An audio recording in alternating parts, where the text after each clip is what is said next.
Hello friends. एक बार फिर से हम वापस वहीं पे हैं जहाँ अपन पिछले लेक्चर छोड़ा था। यानी हम रूल्स पढ़ रहे थे नाउन के। कुछ रूल्स जो है 5-6 रूल्स तो हम पढ़ चुके हैं।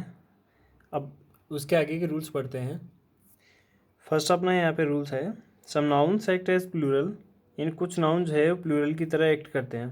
But if some definite numeral adjective, numeral का मतलब मैंने बताया था नंबर से, यानी उनकी गिनती बताने वाला। जैसे कि बुक है, उसके पहले मैं लगा दूँ 3, तो 3 जो है क्या करेगा, उस बुक के बारे में बताएगा उसका नंबर की कितनी है। तो अगर ऐसा यूज़ में ले लिया जाए तो उनको प्लूरल नहीं बनाया जा सकता। यहाँ कुछ एग्जांपल है, देखो जैसे कि पेयर है। पेयर का मतलब ऑलरेडी जो है यहाँ पे प्लूरल है, यानी दो चीज़ों से मिलके बना होगा वो पेयर होगा। जैसे स्कोर है, ग्रोस है, यहाँ पे स्टोन है।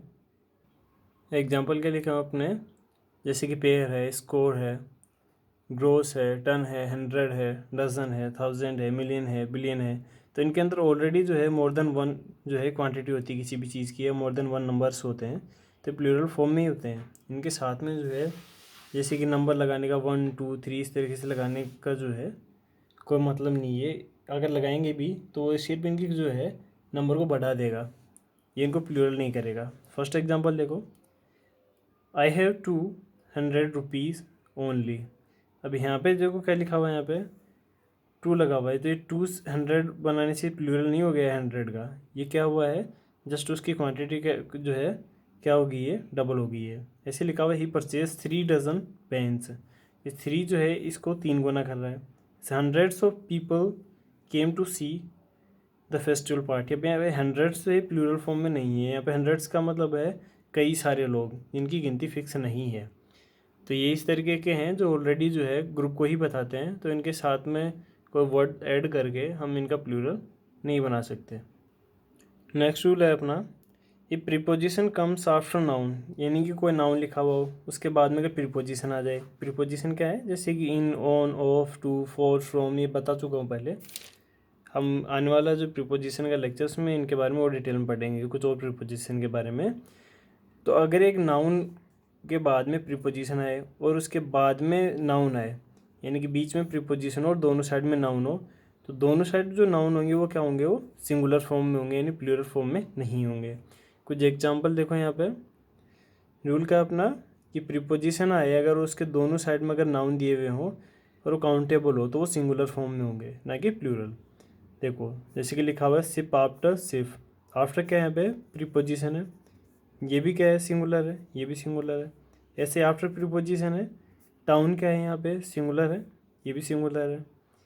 ऐसे ही देखो यहाँ पे टू क्या है, प्रीपोजिशन है। डोर तो डोर क्या है यहाँ पे, डोर ये वाला और ये वाले दोनों क्या है, सिंगुलर फॉर्म को रिप्रेजेंट कर रहे हैं यहाँ पे। कुछ और लिखे हैं जैसे कि रो अपॉन रो, ये अपॉन प्रीपोजिशन है यहाँ पे। One by one, man after man, village after village, ये सब क्या है, इसी का एग्जाम्पल है। यानी कि बीच में अगर प्रीपोजिशन दिया हुआ है, उससे पहले भी एक नाउन है, उसके बाद में भी अगर सिंगुलर काउंटेबल नाउन है, तो दोनों के दोनों किस फॉर्म में होंगे, वो सिंगुलर फॉर्म में होंगे, उनको प्लूरल फॉर्म में नहीं बनाया जाएगा। नेक्स्ट रूल क्या है अपना यहाँ पे, use of an apostrophe with noun. Apostrophe का मतलब क्या है, कहीं आपने लिखा हो देखा होगा इस तरीके से किसी वर्ड के लास्ट में, या फिर इस तरीके से। ठीक, कुछ एग्जांपल इसमें देखें, इससे आपको अच्छे से समझ में आ जाएगा कि इसका जो है अपोस्ट्रोफी का यूज़ किस तरीके से यूज़ में लेते हैं। कुछ इसको जो है जहाँ मन मर्जी वहाँ यूज़ में ले लेते हैं, जो कि एक बहुत बड़ी गलती है। इसको हमें काफ़ी सोच समझ के यूज़ में लेना चाहिए, क्योंकि यहाँ पे कब अपोस्ट्रोफी एस लगाना है या कब एस अपोस्ट्रोफी लगाना है, इससे उस वर्ड का मीनिंग ही बदल जाता है। Use to show possession with livings, यानी लिविंग जो चीज़ें हैं, जो जिंदा चीज़ें हैं, सजीव, उनके साथ में पोजिशन यानी अधिकार बताने के लिए यूज़ में लिया जाता है। जैसे कि देखो यहाँ पे लिखा हुआ है राम्स कार। अगर मैं इसको इस तरीके से लिखूँ यहाँ पे राम्स, तो ये बिल्कुल गलत हो जाएगा, इसका कोई मतलब ही नहीं है। यहाँ पे अगर मैं इस तरीके से यूज़ में ले रहा हूँ इसको, तो यहाँ इसका मतलब है का, और अगर इस तरीके से यूज़ में ले रहा हूँ तो इसका मतलब है ये प्लूरल को बता रहा है। हालांकि प्लूरल वाला जो है नियम सभी पे नहीं होगा, आगे हम देखेंगे। ऐसे ही मोहित के साथ में अपोस्ट्रोफी एस लगा हुआ है, इसे डॉग के साथ में अपोस्ट्रोफी एस लगा हुआ है। ये plural noun ends with S, यानी कि अगर कोई प्लूरल नाउन है बहुवचन में लिखा हुआ और उसके एंड में क्या लिखा आता है, एस आता है, use only apostrophe note S, उसके साथ एस नहीं लगाना। जैसे कि बॉयज़ है, देखो इसमें बॉयज़ में एस पहले से ही है, तो आना तो क्या चाहिए था, ये आना चाहिए था, लेकिन इसको हमने क्या कर दिया है, हटा दिया है और सिर्फ अपोस्ट्रोफी यूज़ में लिया गया, जैसे कि दिख रहा होगा। ऐसे ही गर्ल्स है, इसके लास्ट में आया हुआ है, तो इसके साथ में क्या लगाया हमने, सिर्फ अपोस्ट्रोफी यूज़ में लिया गया है। When noun ends with hissing sound, hissing का मतलब जैसे कि किस जो से का जो साउंड आता है लास्ट में, जैसे कि फॉर पीस, यानी जो से का जो साउंड आ रहा है उसके साथ में भी हम जो है सिर्फ अपोस्ट्रोफी का यूज़ में लेते हैं, इसका नहीं।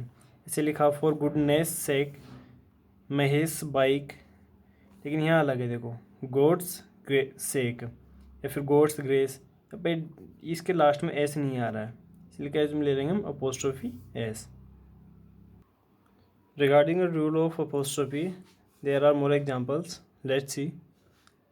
Don't use apostrophe with possessive pronouns है। अब कुछ और नियम हैं जो हम देख रहे हैं यहाँ पे कि possessive का मतलब होता है जो अधिकार बताने वाले प्रोनाउन है, थोड़ा बहुत पता होगा, जैसे कि his bike, my bag, your car, इस तरीके से। इनके साथ में जो है अपोस्ट्रोफी ऐसे अपोस्ट्रोफीज में नहीं लेंगे, जैसे कि योर्स फेथफुली लिखा हुआ है, यानी इसके साथ में हम जो है इस तरीके से यूज़ में नहीं लेंगे क्योंकि गलत हो जाएगा। इसका नेक्स्ट क्या लिखा हुआ है, use of with non living. अब लिविंग के साथ में तो हम क्या यूज़ में ले रहे हैं, अपोस्ट्रोफी एस या फिर एस अपोस्ट्रोफी, और नॉन लिविंग के साथ में क्या यूज़ में ले रहे हैं, हम ऑफ का यूज़ लेंगे। ऑफ का मतलब क्या होता है, का या फिर के, इस तरीके से। देखो क्या लिखा हुआ एग्जाम्पल, टेबल्स लेग यहाँ पे। अब उसमें हम पढ़ रहे थे जैसे कि रोहन कार, उसमें अपोस्ट्रोफी एस आ रहा था तो सही था, लेकिन यह गलत है क्योंकि इसके साथ में ऑफ लगना चाहिए। जैसे कि क्या बनना चाहिए इसका, लेग्स ऑफ टेबल, ऐसे कार्स लाइट नहीं, लाइट्स ऑफ कार, तो इनके साथ में नॉन लिविंग के साथ में क्या लगता है, of. Don't use double apostrophe, यानी कि दो अपोस्ट्रोफी जैसे कि इसमें यूज़ में लिया गया इस तरीके से यूज़ में नहीं लेंगे। यहाँ पे क्या लिखा हुआ, my son's friend's father is ill, तो क्या बनेगा इसका अपने, father of my son's friend, यानी कि जो है पिताजी मेरे बेटे का, is ill. This is the house of Rohan's father's, इसका क्या बनेगा यहाँ पे, this is the house of Rohan's father, यानी कि इस फादर में क्या बना दे, अपोस्ट्रोफी फेस को हटा देंगे, जैसे कि हमने यहाँ पे अपोस्ट्रोफी फेस को हटाया है। नेक्स्ट रूल है कि अगर सेंटेंस में anybody, nobody, everybody, somebody, anyone, someone, known, everyone अगर आए तो उनके साथ में अपोस्ट्रोफी एस का यूज़ लें। जैसे कि लिखा हुआ है समबडीज़ कार, तो इसके साथ देखो अपने अपोस्ट्रोफी एस का यूज़ में लिया है, ये अपोस्ट्रोफी एस है, ये एस अपोस्ट्रोफी, अगर इधर आया तो एस अपोस्ट्रोफी बोलेंगे और पहले आया तो अपोस्ट्रोफी एस बोलेंगे इसको। Every one's concern, everybody's duty, देखो क्या लिखा हुआ, if else is used after these words, यानी इन वर्ड के बाद में एनीबडी, नोबडी, समबडी, एवरीबडी, इनके बाद में अगर एल्स आता है, यानी इनके साथ में एल्स को ऐड कर दिया जाए तो अपोस्ट्रोफी एस जो है इसके ऊपर लगेगा, ना कि इन वर्ड्स के ऊपर। इन वर्ड्स को याद करना ज़्यादा हार्ड नहीं है, यानी इनके लास्ट में बॉडी और वन लिखा हुआ है, वो क्या हो जाएंगे यहाँ पे, वो वर्ड्स हो जाएंगे, इनके साथ में एल्स जुड़ा हुआ होगा तो अपोस्ट्रोफी एस, और अगर नहीं जुड़ा हुआ है तो उनके साथ में अपोस्ट्रोफी एस का यूज़ करेंगे अपन। If else is used after these words use S after else, जैसे कि लिखा हुआ है यहाँ पे apostrophe S. Somebody else, anyone else, everybody else, बोलने में थोड़ा अजीब सा लगता है लेकिन यही रूल है जो आपको ध्यान में रखना है। एक लास्ट रूल बच रहा है, इसके बाद में अपना जो नाउन चैप्टर है वो कंप्लीट हो जाएगा। इसके बाद में हम प्रोनाउन के बारे में पढ़ेंगे, उनके डिटेल्स, टाइप्स वगैरह, उनके रूल्स वगैरह। जो अपना आने वाला चैप्टर है प्रोनाउन, वो काफ़ी इंटरेस्टिंग है। इंटरेस्टिंग हालांकि नाउन भी है, लेकिन प्रोनाउन जो है उस पर बहुत ज़्यादा एग्जाम्पल होते हैं। लास्ट रूल क्या अपना, कॉमन जेंडर्स रूल और भी हैं, लेकिन इसमें मैंने वही रूल्स को इंक्लूड किया है जो काफ़ी इंपॉर्टेंट है आपके लिए, जो ज़्यादा काम आने वाले हैं। कॉमन जेंडर यूज है सिंगुलर, यानी ये वो जेंडर्स हैं जिनको अपन ने पढ़ा था ना यहाँ पे, जेंडर बेस्ड नाउन को, जैसे कि मस्कुलाइन, फेमाइन, कॉमन और न्यूट्रल। तो ये कॉमन जेंडर्स जो हैं यहाँ पे नाउन, जैसे कि टीचर, मेल फीमेल के दोनों के लिए यूज़ में ले सकते हैं, ऐसे स्टूडेंट, गर्ल बॉय के लिए, ऐसे ही child, clerk, advocate, worker, writer, leader, musician, यानी ऐसे वर्ड्स जो है मेल फीमेल दोनों को रिप्रेजेंट करते हैं, उन्हें हम कॉमन जेंडर में रखते हैं। अगर ये किसी वर्ड के अंदर दिए हुए हैं तो इनका अगर जो है सेंटेंस में दोबारा प्रोनाउन फॉर्म लिखना हो तो हम यहाँ पे ही, हीज़ या हिम लिखेंगे। यानी कि जो है जो फीमेल के लिए जो यूज़ में लेते हैं, बॉय के लिए जो यूज़ में लेते हैं हम ही, वो यूज़ में लेंगे यहाँ पे। एक एग्जांपल से समझने की कोशिश करते हैं इसको। एग्जांपल लिखा हुआ है, a leader should perform his duty sincerely. अब यहाँ पे लीडर है, लीडर जो है एक मेल भी हो सकता है और एक फीमेल भी। तो लीडर के लिए देखो हमने क्या यूज़ में लिया है यहाँ पे, हिज। मतलब ये है कि एक लीडर जो है उसको अपनी ड्यूटी निभानी चाहिए सिंसियरली, यानी ईमानदारी से। यहाँ इसका कोई फिक्स रूल नहीं है कि यहाँ पे जो है ये ही क्यों यूज़ में लिया जाता है, यहाँ पे जो है हर या फिर जो है हर से इस तरीके से यूज़ में क्यों नहीं लिया जाता, ये एक अलग टॉपिक है। तो ये चीज़ सिंपली ध्यान में रखना है कि अगर कॉमन जेंडर जो है जो यूज़ में लिया जाता है सभी के लिए, अगर सेंटेंस के अंदर आए तो इनके साथ में ही, हिज या हिम यूज़ में लेंगे जब इनको प्रोनाउन की तरह यूज़ में लें। तो आज हमारा जो है नाउन का चैप्टर कंप्लीट हो गया है।